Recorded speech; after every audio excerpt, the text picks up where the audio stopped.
Alright, so this tutorial is going to be on structs.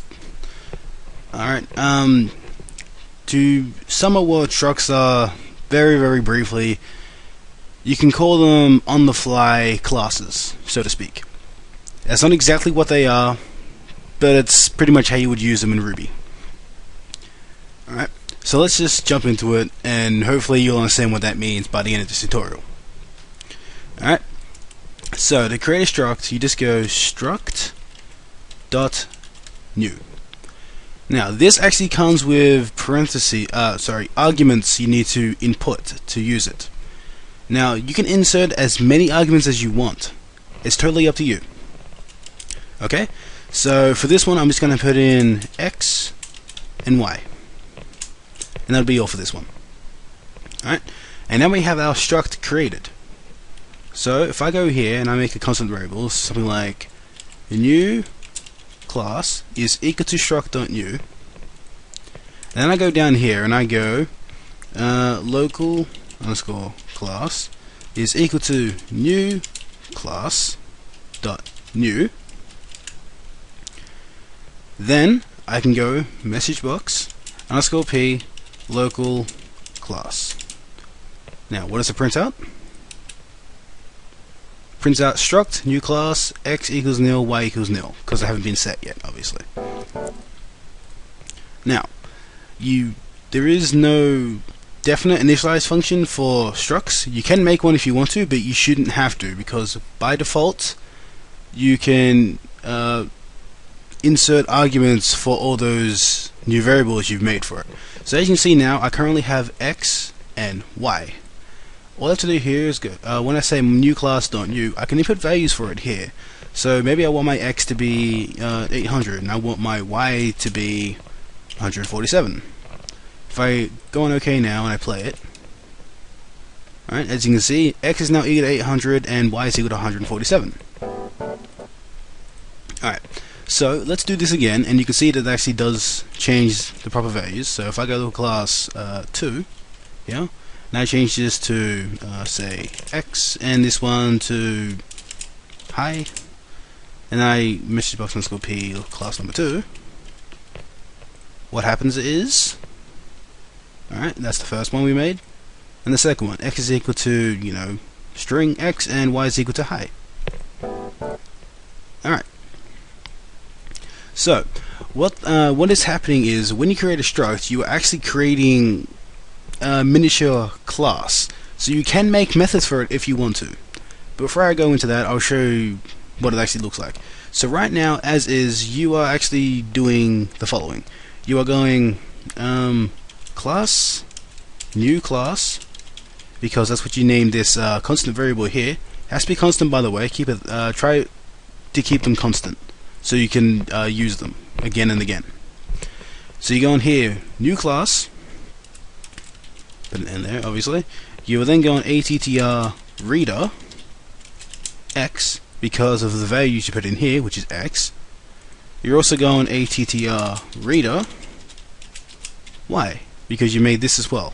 Now it doesn't have any functions yet, so aside from the .new thing, which is a pre-built function inside the struct itself. So consider that to be your initialize, so to speak. So you actually go on def initialize.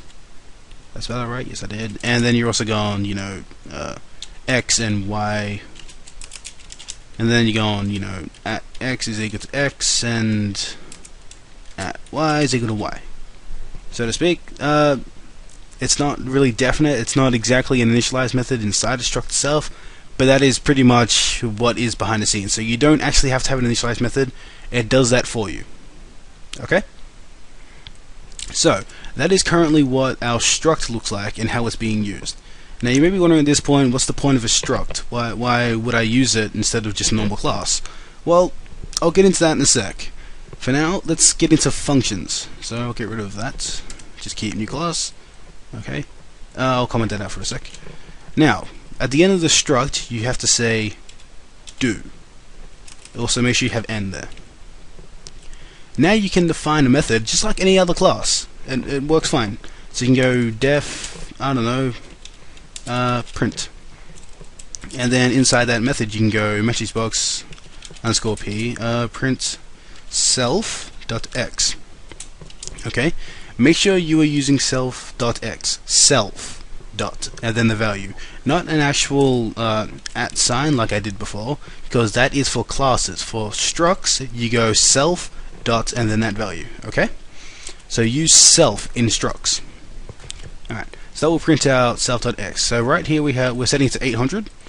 So we'll just go nope, we'll just go local class dot print, which will go into this function here because we've now defined it. Print. Okay, run.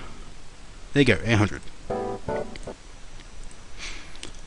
Alright, so what else can we do? Right here in our measure+_p, we should find out what the methods of this struct is itself. So go local underscore class dot methods. Let's find out what it actually has. Alright, you can go x is equal, y is equal, and yada yada yada yada, all that stuff. And yeah, so only these values here are the ones that are new compared to every other class we've used before. So, you know, that's the stuff we've already made. Okay, so with all that in mind, that is how you make a struct, and it's, like I said before, it's on the fly, so you can assign a new struct to pretty much any variable you want. So like I did before, I can make 2 instances of new class, which is what I've named this here. Okay, so it's a little confusing at first. It took me a little while to understand it. So the values you input here are the values that get put into ATTR reader for that class. It's a reader, not necessarily a writer. If you want to be able to write to it, you should make a function for it instead. Alright, so go here and write in def set x, and then you can go, you know, value, and then you can go self.x is equal to value. So that's how you would write a setter for this. That's how I would write one anyway, because it seems to be a little more easier to do. Okay, so now that we've done that, I will show you why this would be useful. So let's head into our music scene, sound test scene that we've made before, because if you can recall, during the last part of that tutorial, I did say that we should be using a struct instead of a class. Alright, so let's do it. Go into the sound test scene, pass all this stuff. I did input the default RTP for this rather than the sound I was using, so that's fine. Alright, go down here, keep going, skip all that stuff, come on. There you are. Now I can grab this here. Just grab all this, give me that, nope. Copy it, get rid of all that, don't need sound test scene. Okay, and inside this class here, I can simply just go, gotta space it out first, paste it there. Again, I should tab it. There. Okay, I can get rid of that. I'll go sound test scene, as because now it's a constant variable because it's a capital letter at the start, is equal to struct dot new, and these are the values I want to put in. So I want to have name, volume, pitch, and position. So I'll just copy them. Name, volume, pitch, and position. Okay, so now we've made our struct. Now we also need to make functions or methods for this. So you go do, don't forget that. Now because I've already defined these, I don't need these anymore, so I can get rid of them. Okay, so we have definitionalize, which we don't need anymore because this handles this already. I should probably change position, maybe. Nah, don't worry about it. Should be fine. Alright, so it goes down, we have play position, and this is all the same stuff we already had before. Okay. Now, if everything goes according to plan, that should work. Because sound test scene, if I grab that, take a look, is only being used here. And that is within the scope of this class, as you can see here. Okay? So that should work. You can play, new game, go into my sound test scene, and Play sound. Nope. Only starts constant, sound to scene, sound to sound sounds. Well. Sound to scene, sounds. Oh, yes, okay, sorry. Wonder if that works. I'm not sure. There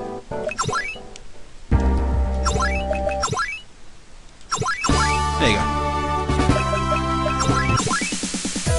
Alright, one more thing when it says position, because I think, yeah, that's what I thought. Alright, that's what I was thinking, because I didn't actually assign this in the initialize thing here. Nope, where am I going? Wrong place. Let's try making the initialize function, see what happens. Alright, we'll go here and initialize. And I think we should alias it. So, alias. I don't need to name this anything special because this is actually my own struct itself, so I'll just go old init. Old init, spell it right. And initialize. Okay. And right in here, I will go. Oh, by the way, before I do that, args, and old init goes there. But after I go self dot position is equal to 0, so it's not nil anymore. All right, let's see if that works.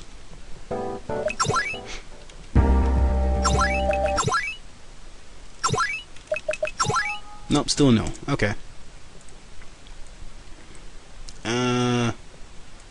There can be a quick workaround for that, and that would be, why did I not do that? Alright, I'll go down here and I can change that easily by going and finding where my position thing is. I don't remember. There you are. Position's here. So position. What I'll do is I'll make a method here. I'll go .get position. I'll copy that first, and since that's a method now, I'll put that there. Go up to here, and like I said, it's a method now, so def get position.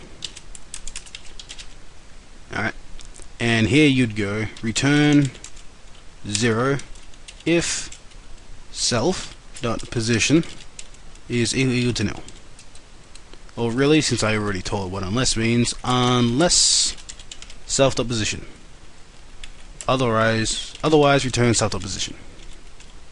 Nope. Self dot position. And now that should work. There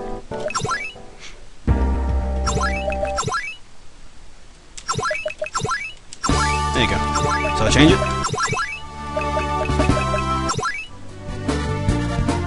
Cool. Alright, that's still returning 0 though. I'm not sure why. Oh, yes, right. See, as I was saying before, you can't actually use at position. You have to go self.position. Self.position. Okay? Oh, one more thing. And yeah, at position here. Self. That might go out of screen. Here we go. Dot position. Okay? So little things. You gotta make sure. Okay, now it should work. Go 4 there. See, so as you can see, it stays the same now. Alright. See, still 1. Go to here and change the position to like something like that. So it still has the same position. Grid still works. Yep. Volume. I'll change that down a bit more. Yep, alright. Still works fine. And if I got to play sound? There we go. Alright, so that was Structs. Now, you still may be wondering to yourself, why would I use this instead of a normal class? Well, like I said before, this is now protected. You've now got a class inside of a class, so to speak. So, if I was a social sub, sound test sound, it is only being accessed on line 657, which is right here where I just made it, and it's also only being accessed in line 784, which is actually inside of this class itself, where this is defined. So what that means is, if I was to go into any other class and I was to try to access sound test sound, I wouldn't be able to do it because it's not defined for them. They can't use it, which means basically you're locking this class to only being accessed inside of this. You're locking this struct class, sort of thing, inside of this class here, sound test sound, scene sound test, and that's sort of what you'd call protection, so to speak. So if you don't need anything else accessing this class, you can protect it this way. Otherwise, if you have a class, you know, sound test sound here, yeah, class sound test sound over here, that means anyone, any other scripter could access this script inside of their own, could access this class inside of their own script. So if you're okay with that, go ahead and make a class for it. It's fine. If you're not, or you don't think they should need to, for that matter, because let's be honest here, with sound test sound, would anyone else really need to access this class? Everything that this class has is being used inside this. I should get rid of that alias, by the way. Is being used for this actual script itself. It doesn't need to be anywhere else, basically. So that's the only reason why you'd want to use the struct for this, because it doesn't need to be used anywhere else, so why would you have it? Alright? Okay? Now, there is other things I need to explain before we finish up with structs. So I should go back over here and make my struct again. So new class is equal to struct.new, which is x and y. Alright, and I believe I had a do which did something. So we'll go def print and message box underscore p print self.x. Nope. Okay. Now you can change the values outside of the struct itself, like I was saying before, but like I said as I was saying about me personally, I would use a method for it rather than outright assigning values. But here's how you do it. So I have again local underscore class is equal to new class dot new, and I assign variables to it, which would be, I don't know, 6521 as a string, surprisingly enough, and the second, which would be assigned to x, by the way, and this next one would be assigned to y, and this one could be u, because that's a y value. Yeah.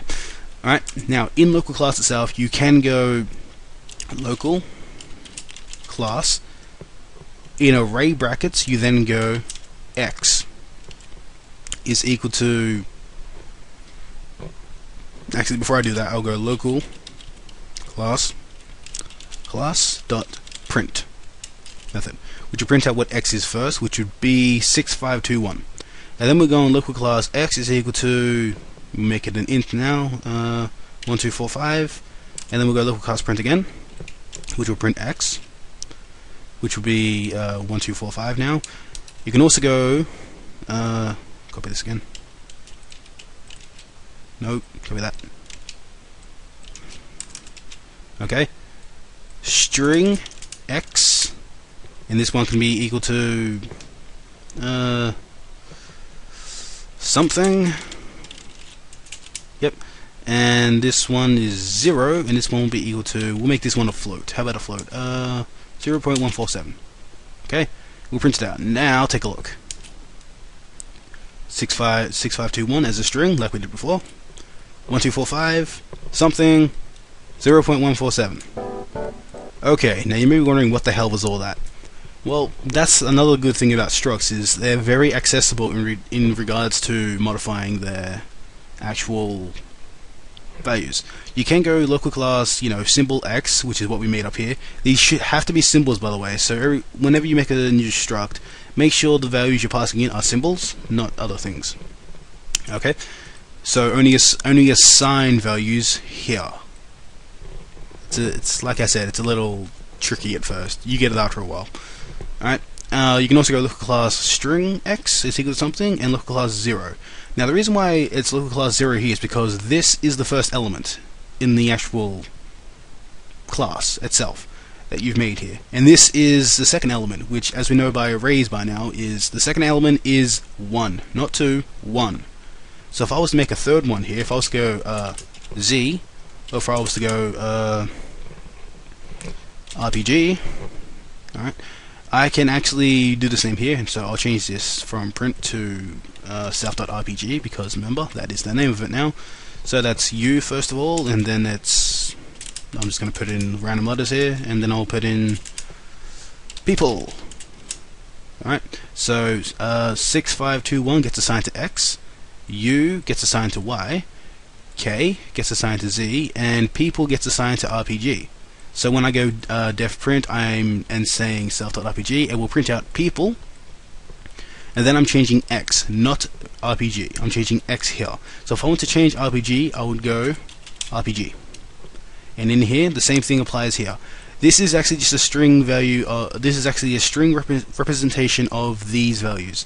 So instead of x here, I would go RPG, which would be the same thing as going x, right? And same thing for this. This is element 0, element 1, element 2, and element 3. So if I want to change that, I'd go element 3. Okay, so I'll change this to go element 3. Alright, RPG here gets a change to stuff. And I'll change this to another float value, which would be 8.246. Okay? Alright, people. 8.246, stuff. Element 3. Alright? And just to prove that is actually working properly, instead of element 3 here, I'll change this to element 2. So, that means Z is getting changed to element 3, and this, when I print out this again, it should still be stuff. Okay? People, 8.246, stuff, and stuff. Okay. That is Structs in a nutshell. You can create as many methods as you want, and right here is where you would define what variable and ATTR reader is inside of it. Now, as I was saying before, it is more or less an ATTR accessor, but I like to call it as reader because you can't outright just go .x is equal to this value. You have to go, you have to do this, and that, in my opinion, is kind of out there, not really straight up writing to it, so to speak. It's more like, it's not really easy to explain, but I like to think of this as an ATTR reader rather than an accessor. That's just how I think of it. But that's how you use structs. It's more or less something you would use for a class on the fly if you need it that way. Otherwise, don't worry about it. So I can easily go back into my sound test scene and I can rip this straight out and just put this sound test scene right here, in my module, and it would still work fine. In fact, I could actually do that. Let's go sound test scene, grab this, grab all of this. Okay, cut. And I'll paste it here. And we are missing that. Give me that. Paste it here, which is sound test scene now.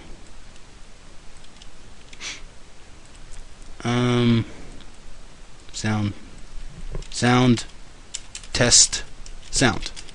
Hey, this is a struct, by the way. This struct holds individual sound information. Yeah. Alright, and we don't have to include that because you are within the scope now. Okay, and that should all work fine.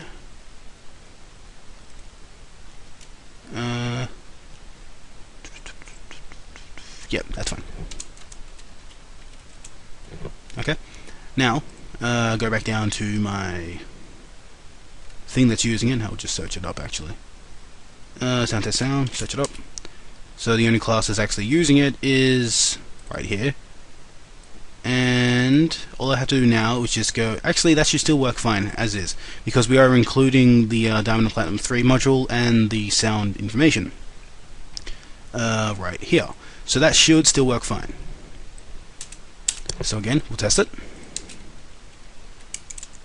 Oh, yeah, that's our other struct we have below. Run it.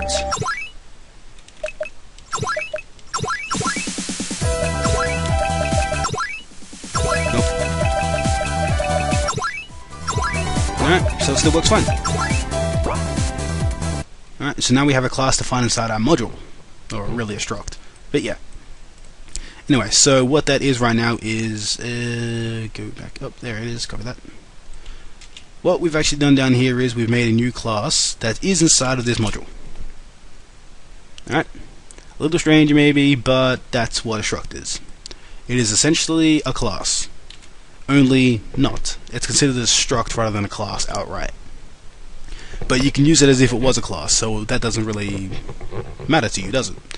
Okay, so that's how you use structs, and I'm going to get rid of all this before I forget about it. That's how you use structs. That's structs in a nutshell, and you probably won't see me ever using a struct again, because up until the music scene I've made here, I've never had to use a struct before. I've never felt the need to use one. So chances are good you probably won't see me using one ever again, but, you know, whatever. Hey guys, I just need to add this in. As it turns out, I wasn't exactly truthful in this tutorial. As I was saying, it's an ATTR reader, so you can't exactly change values. Yeah, it turns out that wasn't true. Before I did this tutorial, I was reading up on structs, and I was given the impression that the values you assign over here in the struct.new, these are actually given ATTR readers, so you can't actually change them directly. That was the impression I got from it. But as it turns out, as I was re-watching the tutorial from before, I realized that thing could not have actually worked unless you could write to the variables directly. So I tried it here, and it did work just fine. So run it. Starts off 147 like I told it to, and then it changed. So again, I wasn't entirely truthful. That means you can change it directly if you want to, like I have here. But you can also change it the way I showed before with the arrays and, you know, element 0 and symbols and the string and stuff. You can change it that way, or you can change it this way. So really, yeah, the only difference between classes and structs really is you go self.x rather than @x, which you can do in classes anyway. So yeah, it's pretty much a class, only not. Alright. So anyway, until next time, stay safe.